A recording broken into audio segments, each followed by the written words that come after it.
Okay, folks, hello and welcome to our exclusive by invitation only pre-launch event.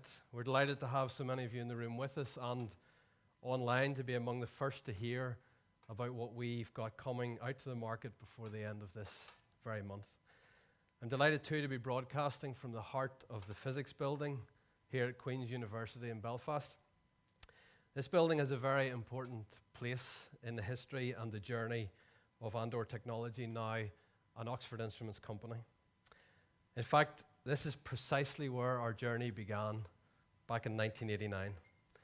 And as such, I have great pleasure in inviting one of our founders and today our technical director, Dr. Donal Denver, to the podium now. So if you could please give Donal a warm word of welcome.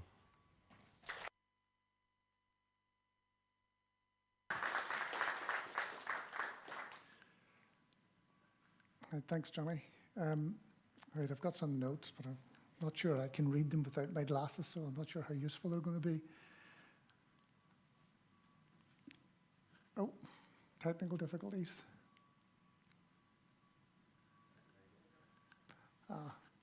Right, Johnny has prepared some slides, and he actually understands better than he thinks. This is the little journey he wants me to talk, and I've got a few signposts to guide me. First one is roots. But actually, very smartly, he's actually made it kind of winding, and that's a good demonstration of, that in fact, most of the time we didn't know what we were doing or where we were going. And that's just what it's like if you start a business. In fact, it's not knowing what you're doing is almost essential. If you understood what you were getting into, you mightn't start. He's also put in little gaps. I think that's meant to represent the various potholes that happen as you go along. Because there always are some. So I'm actually going to go back one. And we're not going to talk about the potholes. This is going to be the sanitized version of a short history of Andor. I will doubtless leave lots of things out, but so be it.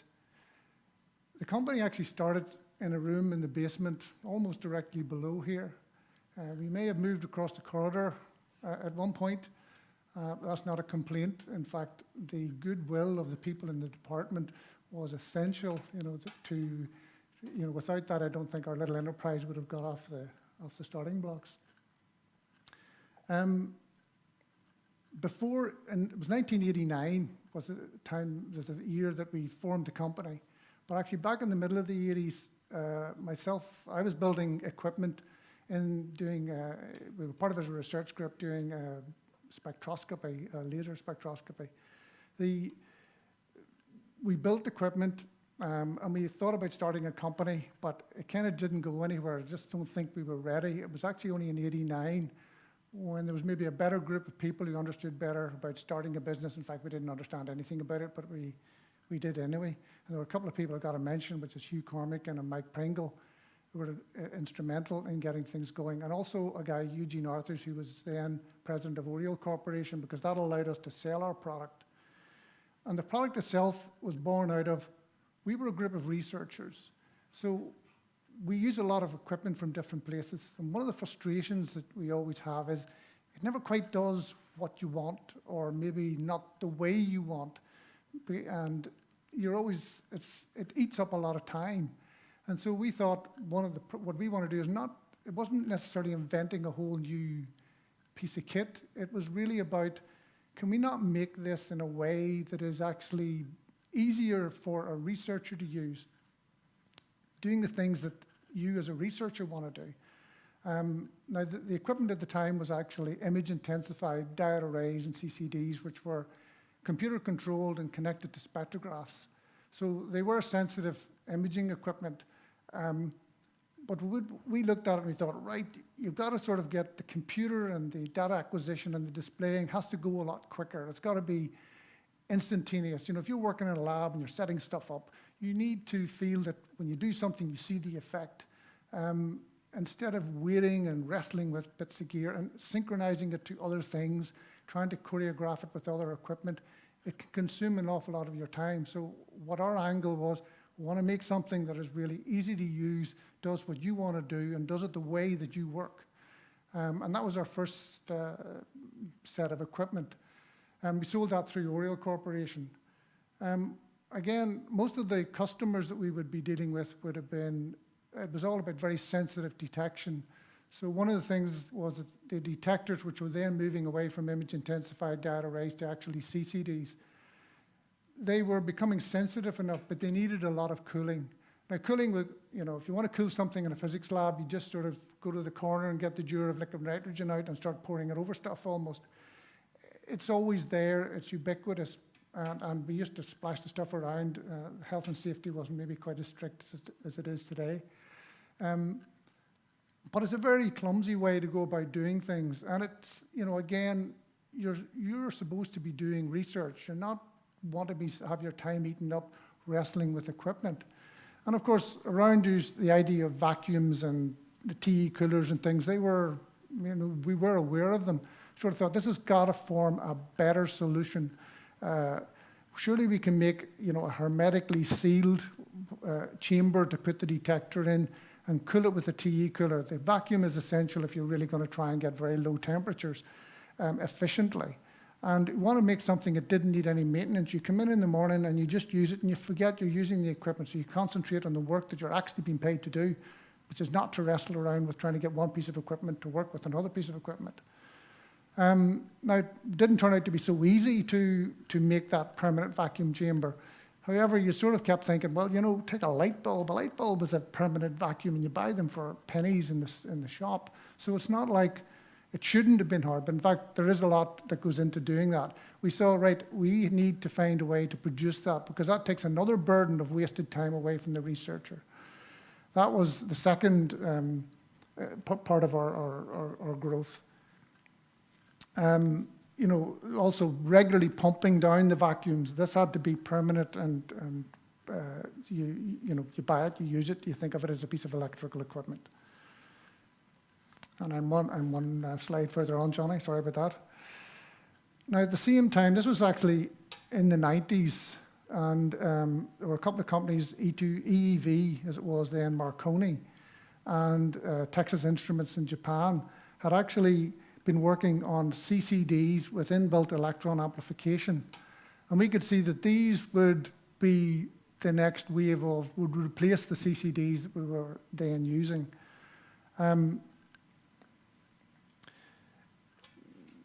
Whenever we took these and we said, right, okay, this is the right thing to get into the imaging market with. So we started to build them in. We were also trying to think, now they had different names for them. Whenever we made the first product, they were actually into the market that we were then in, which is not primarily imaging. It was actually spectroscopy. And so the first products that we shipped in the late 90s were actually going on the back of spectrographs. These were EMCCDs. And before that launch, I think it was only days before we launched them, we had to decide what name would we give to this stuff, because this was the first of these going into the market. Some had been sold into some defense applications, but that was it.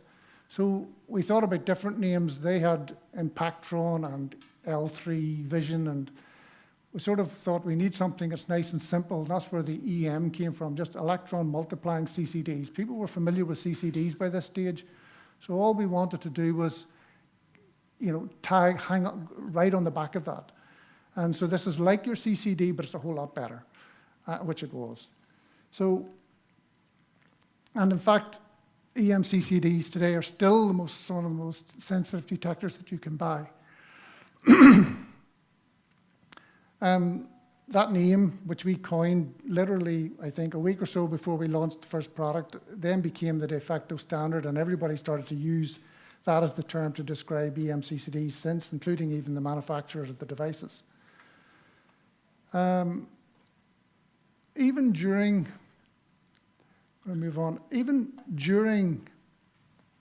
the EMCCD's early days and heydays, and was growing rapidly, we could see that sCMOS was becoming a more important or a bigger technology in the imaging market. Back then, that would have been even in the 90s and early 2000s, you could buy CMOS sensors. They were pretty rubbish, by quality standards, but they were beginning to get used as webcam type things and little cameras. The cell phone industry was starting to get interested. Digital stills cameras, actually, and the cell phone cameras were originally all made from CCDs, but they were moving into CMOS. And we could see that this was somewhere or another was going to play some part in the next wave of detectors. In science, the things that we're interested in are the very high quantum efficiencies, very low noise, and they definitely didn't have either of these things in those days, but there wasn't anything fundamental to say that it couldn't do. Now, that wasn't going to change by the requirements of our industry, that is the research industry, the science industry.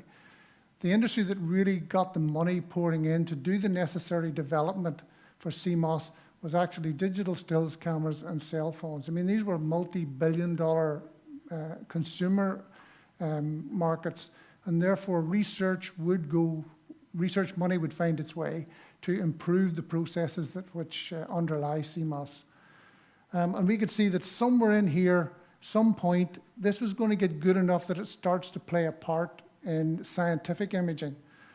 Now, seeing that, I mean, I'm sure we weren't the only people that could see that, but seeing it and actually bringing the different bits together is a different matter. It kicked around, we talked to people at different times, but it was really only around 2006, I think it was 2006, we actually got the right group of people and companies, like-minded people, to sort of go, right, we think that with the processes that are available in 2006 at some of the fabs that make the digital image sensors that are used in cell phones, they could make something, we could design something with their design rules, being tied to their design rules, such that it would be good enough for scientific applications. We weren't looking to better EMCCDs or not. It was really just, is it good enough to play a part? And our feeling was that it could do. The noise needed to be got down. The QE was probably all right. But the desire for it was that we were also seeing at that time in the EMCCD market, people loved them because they had the sensitivity that they needed, particularly for fluorescent imaging and a bunch of other stuff. But where they start to peter out is whenever you want more pixels, multi-million pixels, and you want higher frame rates, the CCD technology just starts to run into a brick wall. But CMOS, with its massive parallelism, multiple readouts, is easy. And therefore, it had that solution. If we could only fix the readout noise, the QE would do, and that would make a good product that would find a place in the market. Key to this was a company, Fairchild Imaging, and particularly one of the engineers there, a guy called Boyd Fowler, and he was their chief engineer in the group that he had. And a conversation somewhere started, and he felt that this was possible to get the kind of sense that we wanted. That was a sensor that was big enough, had enough pixels, had the right size, could get low noise, could have the QE, and fill the quality area of an imaging microscope. That was the remit. Now, you know, it took a few years in the design and getting the bugs out of that, but the result was everything that we had hoped it would be. And those sensors, the first two sensors that came out of that development was actually the 5.2 megapixel and the 4 megapixel rolling shutter only device, which we sell under Neos and Xylas. That was the product of that, and it did everything that we wanted. In fact, we got sub-1 electron noise, which was way more. We really didn't think we were going to get there. And that was launched, I can't even remember now, but it's somewhere in the history. But you could see the thing we wanted to fix next was actually the QE. In fact, we did back-illuminate a couple of those sensors back in 2008 or 2009 somewhere. But we couldn't get a commercial way of doing it. The sensors didn't work, they worked, but they didn't work well enough. And part of the problem is there's a little bit of something maybe worth understanding. In the CCD world, the fab plants where the CCDs are built, they're big, they're tens of millions of pounds worth of investment, but we are big customers to them. The science community drives quite a lot of them, particularly astronomy and stuff. So they listen to what we want. And they develop processes like the back illumination and low noise amplifiers. And if they work on those things because we want them, they're responding to us through to you, the customer, who's actually doing research in the labs. sCMOS is a very different world. A sCMOS fab plant is tens of billions of dollars of investment. They are driven entirely by digital stills cameras, cell phones, and now increasingly automotive and a whole host of other consumer-type applications, from mouse controls and all sorts of stuff. So you can understand that they really don't respond to what the science community, even as an entire community, goes. So we're always trying to find some way to use what they're developing to get what we need to do science. And that road still has a bit to run. I said about the back illumination on purpose because we could see that there was no technical reason that we couldn't get better back illumination on sCMOS. That it was completely compatible, but it just wasn't happening. The noise, getting the noise floor down, that is also possible, but it's not going to happen as quickly is what I think. We have to go with what developments are being pushed mainly by those consumer markets. Now, consumer markets actually think back illumination sounds exotic. It's sort of only for the science guys, for the astronomers who fuss about everything and want infrared and UV and everything all at once. But in fact, those consumer markets are interested in back illumination, and they were developing processes. They weren't necessarily exactly what we wanted, but they were getting close enough. And this is really where the latest sCMOS, which Claire and Colin are going to talk a bit more about, that's where they have come from. The processes that were developed in those fab plants were good enough, or we could be adapted enough to actually produce a back illuminated sCMOS version of the sensors we were making. And now we're getting there. I wouldn't say the QEs are exactly as good, but they're pretty damn good. We're up at 95%. We'd like more infrared, we'd like more UV, and all of that will come in due course. Don't ask for a date. I don't. The noise, I think, could be a little slower, but lots of more good things are going to come. Is there anything else I wanted to say about that? Last slide, I think.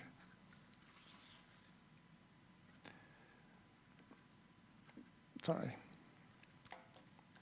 I think I mentioned about the fab plants. The reason I think that there's probably going to be more developments in sCMOS is that, okay, that industry has been going for quite a while, and yes, the consumer markets are there, but it has left behind, if you like, a lot of infrastructure in terms of fab plants and stuff who have things that were really interesting to us and hence to you.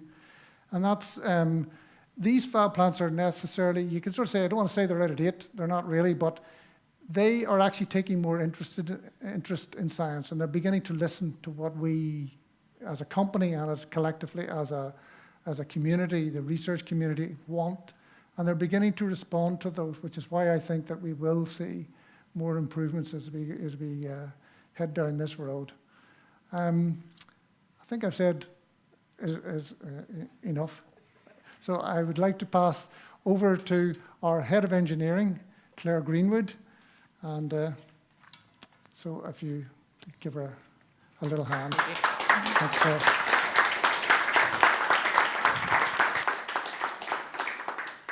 Thank you, Donal. I only have a short bit to say about product development, specifically about this new product. Through all our product development that we do in Andor and Oxford Instruments, we try to keep you, the customer, at the centre of every single thing that we do. From the features that we're providing to the connectors that we use on the back of the cameras and on all of the other products. This specific product has been designed with the academic research market in mind, and you'll see that whenever Colin talks in more detail about the features that we have developed for this product. We do this through deep, genuine understanding of what you want as our customer and the research that you're carrying out. But this product development, what we've tried to do is go back to basics, and we've designed the camera from scratch. This meant that our design team was allowed a bit more freedom in our architectural designs, and we're able to support lots and lots of different features based on what you, the customer, have wanted from us as Andor. This allows us to give you a lot more flexibility in the different types of features we have, but also to ensure longevity of the product when it comes to market. What we've really tried to do is put real energy and focus into the full customer experience, not just about those features that we're going to talk about, but also about when you receive the box. When you receive the box from shipping, unboxing it, setting it up and using it in the software, and making sure that that is taking all that time away, that you're not spending all your time trying to work out how to set the product up. You're actually using your time to do your research, and it's easy to use, and it gives you a better customer experience. So the future is still a journey. This is just a picture of my daughter, actually. But wanted to bring the point to what the future is. Well, actually, this product is the future. This platform has been built from scratch, and it has been developed to allow really rapid integration of features that we have developed along with our customers. We've provided rapid integration of new features, rapid integration of the camera into third-party software. We are providing different interfaces and cooling methods that are aligned with the type of research that you'll be carrying out. So what next? So again, it comes back to the customer about what you want to do. We want to encourage really open conversations about what you're doing today, about your needs. We've already provided some support for specific applications. So for example, in physical science, we've got low latency modes for adaptive optics, wavefront sensing, we've got lots of spectroscopy features. And in our life science, the roadmap includes surf, stream, super resolution features that we're developing in partnership with Ricardo Enriquez from ULC. So this flexible architecture will allow us to integrate those new features that come from the scientific community easier and quicker. So my part was really quick, you'll be glad to hear, but I'm going to hand over to Colin Coates, who is our product manager for research, and he'll introduce to you the first cameras coming out of this platform development.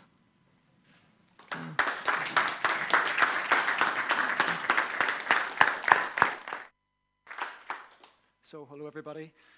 Okay, so Claire mentioned we've developed a new platform from scratch. So arising from that, we're going to launch actually 2 new camera families. The first one on the left-hand side here is called Sona. And it's really the life science platform from this platform. It's the life science product family from this new platform. And it's actually the first that will launch. It's going to launch next Tuesday, the 24th, just to give you a date. And it's been designed and featured primarily for life science applications, and in particular, really for fluorescence microscopy applications for that whole general field. Typical usages which might benefit from the Sona would be, developmental biology, imaging of developing embryos, high content screening, neuroscience, imaging of organoids, things like that. So we'll talk a little bit more in detail about that later. The one on the right-hand side is called Marana, and it's a physical science-oriented camera. Again, it's been designed and featured primarily for physical science and astronomy applications. So applications that might benefit from this camera, within even astronomy, you could think about this whole area of fast astronomy. Each of these cameras at launch will be based around the same sensor. And it's a 4.2 megapixel sensor with 11 micron pixels, so a 32 millimeter diagonal. So quite a large sensor, and it'll be fast as well and low noise. So for the likes of astronomy, this camera will be really, really good for the general area of fast astronomy applications, things like space debris tracking, near-Earth object detection, scary asteroids that are coming far too close to the Earth, things like that. Solar imaging needs fast and sensitive cameras as well with larger fields of view. There's a general area of astronomy called high-time resolution astronomy that just studies fast stuff that happens in space like pulsars. So that's the 2 platforms. Now, there's some common technology inclusions that we've built into both camera families, sort of cross-platform. And I'll mention a few of them here that will then serve basically well for various types of applications. One of them is the fact that we've introduced, as Donald said already, we are experts in vacuum cooling, thanks to Donald's early efforts. That's carried across very much into our sCMOS technology. Not a trivial thing to do, it should be said. CMOS has a massive amount of parallel outputs. That is a hell of a thing to overcome to then create a vacuum solution for sCMOS technology, but we've done it. It took a while, but we've done it. So these cameras are vacuum cooled to -45 degrees. So in there basically is a core sensitivity statement. So these are back-illuminated cameras. They have high quantum efficiency. They're really efficient at catching incoming photons. Okay, but that's only one of the parameters of sensitivity. The other one, which is far too often overlooked, is the noise floor of the sensor itself. And that's what we really have to try and minimize to be truly sensitive. So the analogy I like is just to think of an object sitting in grass. So quantum efficiency will catch more photons and make the object bigger and make it more detectable. But there's a lot to be said also for going and getting the lawnmower and cutting the grass and making the object detectable that way as well. A truly sensitive camera does both. So you can't really have one and not also do the other, or else you'd be compromising. So that's what vacuum cooling to deep cool temperatures contributes to. It helps cut that noise floor right down, helps cut the grass. This is our lawnmower. So with that comes a key claim. If you've got the highest available sensitivity and then the lowest possible noise from these sensors, then we simply have the most sensitive back-illuminated sCMOS available. So that has loads of application benefits, which we'll talk about later on.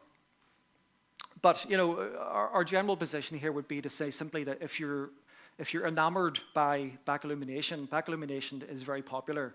It's very sought after for a reason. The reason being enhanced sensitivity.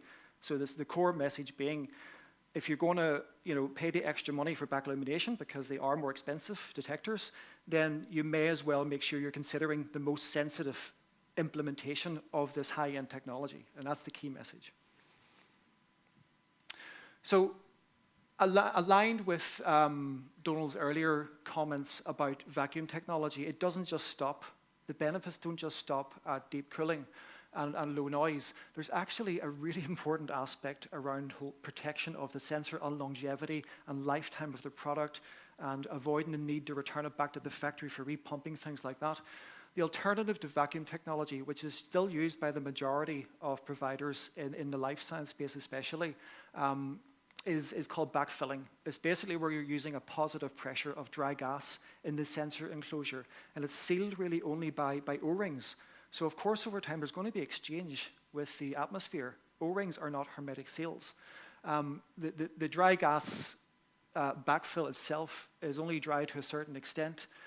So that means there's moisture in there. That means there's organic, there's volatile hydrocarbons and organic things which will attack the silicon over time. It will take time to attack it, but it will attack it over time, and it will create performance compromises, not just in the cooling eventually failing, but actually it will attack the quantum efficiency of the detector over time. So its vacuum sensor really, really provides a very sterile, protected environment for the sensor.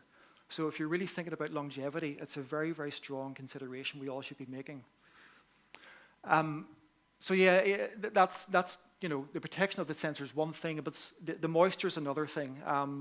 Over time, you don't want moisture building up in the sensor enclosure and actually appearing on the sensor itself, or appearing even in vacuum systems on the outside of the window. There's convection currents in systems which have gas in them. So if you've got a cold sensor, convection currents, you're going to cool the window. You can, in humid environments, get moisture on the outside. So these are all really relevant things that are then overcome by vacuum technology. There's one more core technology which spans this particular first release I wanted to mention. So as it happens, this first back-illuminated sensor, which has been commercialized, back-illuminated, sCMOS sensor, which has been commercialized and brought to the community, actually has quite a serious problem with it. It glows. It glows around the edges of the sensor. Now, that's for a low light detector quite a bad thing. These are ultra low light cameras. You don't want to have the sensor itself as a source of photons, and therefore layered on top of your low light signal. So what do people do about this so far? A few different attempts. You either just live with the fact you've got photons on top of your low light signal, or others have only read out pixels from the middle part of the sensor. They just said to the sensor, pretend you're smaller than you actually are. You're not really 4 megapixels, you're only 2 megapixels or smaller. And therefore, they didn't have to read out these areas where there's light generated by the sensor. Or others have said, okay, well, we can't allow this, so this becomes noticeable over time, so let's limit our max exposure time to 30 milliseconds. So of course, that's very, very limiting. So Andor are the first company to have properly tackled this problem and said, now, well, let's do something about it. Let's introduce a technology to suppress this effect, massively suppress this effect. Therefore, we can use these pixels again in a quantitative sense, and they're not going to contribute to the signal by themselves. So that's what we've done. We've introduced what we've called this anti-glow technology. I'm showing the bottom half of the sensor here with the anti-glow off and the anti-glow on. You can see it makes quite a stark difference. So what that, from an application perspective, enables us to do is access the full sensor. So I said it's a big sensor. We can now access the full field of view. So for applications within life and physical sciences, that's really, really useful. So I've talked about some core technologies to both platforms. For the rest of this section, I'm going to try and focus it down into the camera, which we're launching first, which is the Sona for life sciences. But before I do that, I'm going to play a first, like a 1.5 minute video, which we've put together, just that touches on some of the main points of this camera and its relevance to microscopy. So I'll play this first.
Okay, so the video itself touched on a few good points. I'll go through a few in a little bit more detail here, but before I do that, I should mention I've written this technical note, which I think is going to be quite useful for people. Simply saying if you're in the market for purchasing a back-illuminated sCMOS for microscopy, then we've grouped together some of the technical explanations as to why we think Andor is a damn good choice and should be strongly considered along that process. So I would encourage you, once we do formally launch, to seek out this technical note from our website and have a read of it, because it'll go into much more detail on some of the stuff that I'm about to mention. So let's revisit this sensitivity claim in the context of microscopy.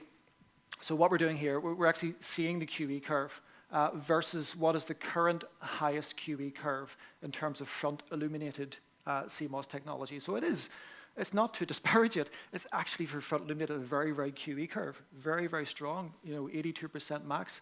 But the true reason people are enamored by back illumination is this is a nice visual curve, and this is the best of the best, gets you right up to 95%. That's what back illumination brings you. So as I mentioned, we're combining that with our very, very unique method of cooling, and that lets us drive down our cooling temperatures and therefore drive down that noise floor to the lowest possible level. So that's really what we're doing.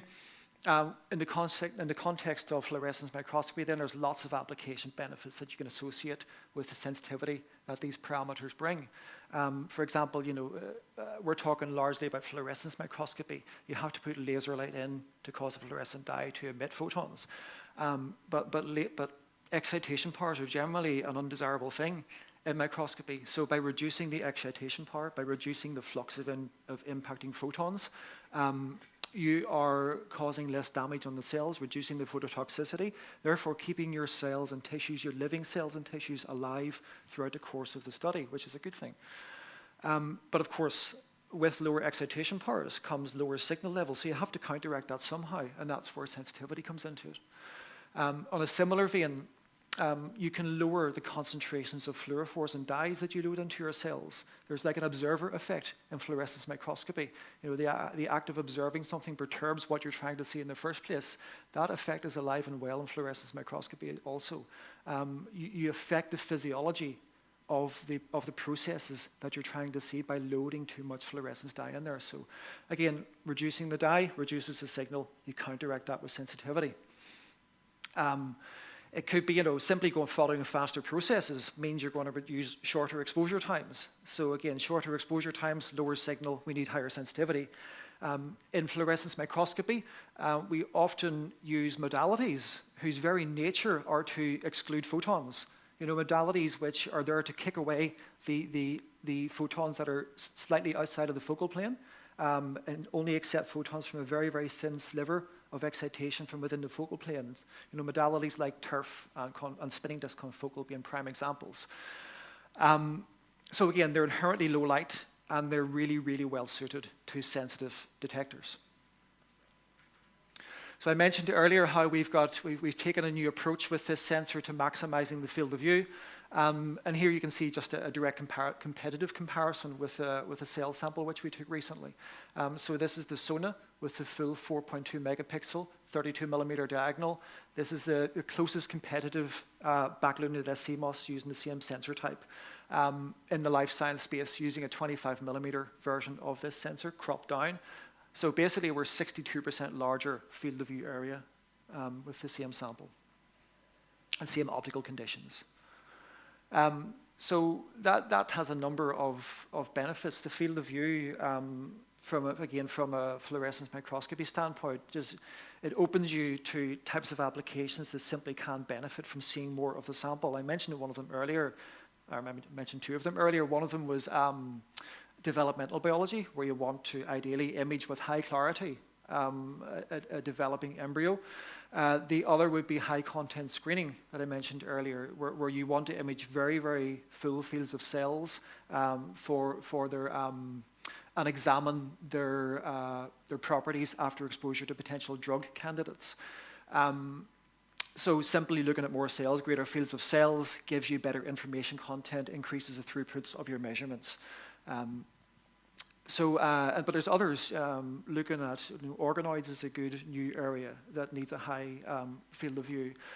You could be looking at tissue cultures where a higher field of view per scan would mean you'd have to do much less stitching of individual scans to get the full tissue imaged, and therefore increase the throughput again. And things like gene editing, where again you want to look at large fields of cells to select the cells whose genomes have been successfully edited.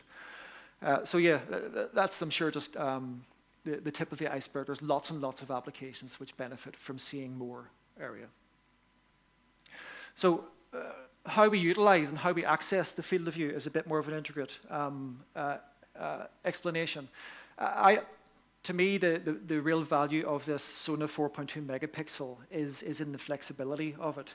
So yes, it's an 11 micron pixel, which on the surface of things actually feels a bit big for microscopy. But 11 microns is well suited to a 100 times magnification objective. And of course, you can use it in that mode. But actually, lots of researchers want to use it. They want to use times 60, times 40 lower mag objectives. Again, with the core objective of seeing a much larger on-sample field of view, but maintaining high clarity. So how do you do that with an 11 micron pixel? Well, you add a further step of magnification just before the camera. So this is quite a common thing to do in microscopy. For example, 1.5 times, 2 times additional magnification. So this is where it all knits together beautifully. In magnifying this image coming out of the microscope onto the sensor, if you have a small sensor, you're going to throw away lots of the image. But we have a big sensor. So that whole process ties together very nicely. That means we can utilize our much bigger 32 millimeter sensor with the output field of a microscope and capture it because we've got a big sensor. And we can then use times 60, times 40, much more popular and attractive objectives to do so. So that's the benefit. How you actually achieve this magnification is quite easy to do. Some microscopes, a lot of microscopes in fact, have their inbuilt tube lenses, which provide an additional 1.5 or 2 times magnification. Lots of the microscope manufacturers actually have couplers which fit onto the exit ports of microscopes, which typically provide 1.5, 2 times, or 2.5 times additional magnification. Again, it's usually for this reason of adapting different pixel-sized cameras to the objective magnifications that people want to use. So it works really well with a large sensor, as it turns out. If you can't access the necessary type of magnification just before the camera inherently from the microscope, say, then Andor thought of this. We actually offer our own Andor magnifying coupler unit with a 2 times standard magnification, and that's compatible with many of the different makes and models of fluorescence microscopes, of modern fluorescence microscopes. So I'm close to the end. I just wanted to remind you again that launch of the Sona is next Tuesday, the 24th. At that point, you'll be able to go on and access some pretty decent tech notes that we've written, very informative tech notes, which give a lot more detail and explanation around the type of things which I've just written. So I mentioned the 7 reasons to consider the Sona as a back-illuminated sCMOS of choice for fluorescence microscopy. But there's also another tech note related to what I just talked about called optimizing field of view in microscopy. And again, it goes into much more detail and is much more instructive about how to achieve what I just talked about. So yeah, look out for that next week. Thank you very much for your attention. So between now and the launch, if anybody does have any additional questions, we've actually set up an email address, which we'll show at the very end of this presentation. We'll leave it on screen. So if you're desperate for more information, feel free to contact us through this email address. So thank you very much.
Okay, folks, I think we're out. So thank you very much for coming down here. I appreciate that.